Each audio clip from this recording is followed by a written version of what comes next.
Okay, next question. 2 chipmunks gathered 72 nuts in a meadow and 56 nuts in a forest. The chipmunks stored all of the nuts except 16. Which equation can be used to find the number of nuts that the chipmunks stored? Okay, so let's identify our important information. Which equation can be used to find the number of chipmunks, or number of nuts, that the chipmunks stored? So let's think about what information do we need to know?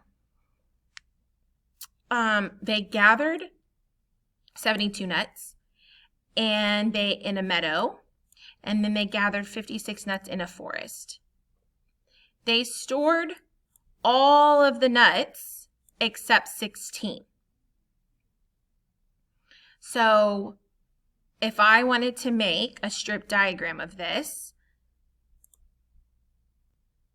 your strip diagram could look, so they had 72 nuts, then they added 56 nuts because that's also what they gathered.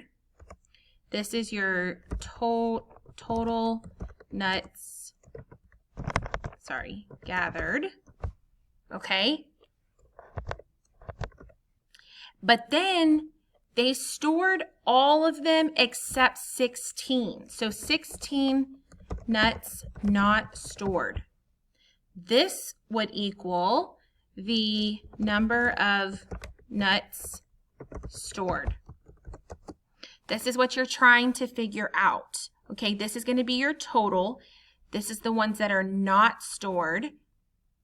And this is the number of nuts that the chipmunks did store. So 72 minus 56 plus minus 16. I don't want to subtract 72 and 56 or 56 from 72 because I need to know a total number of nuts that these chipmunks got all together. And if I subtract this, that's not going to give me the total. That's going to tell me the difference between 72 and 56. So 72 plus 56, that's going to give me the total number of nuts that the chipmunks stored. Minus 16, that's going to tell me this is the number that they did not store. So I need to know this. This is a check mark. I need to know this because I need to know how many they have total before I can figure out how many they stored by subtracting the number of nuts that they did not store. 72 minus 56. That's going to give me the difference of the number of nuts in the meadow and the number of nuts in the forest. That doesn't tell me anything about the number of nuts that they did or did not store. And then 72 minus 16. That's taking 72 nuts in the meadow and you're subtracting the number of nuts that they did not store, but you're completely leaving out a total number of nuts that they found in the forest. The correct answer here would be B.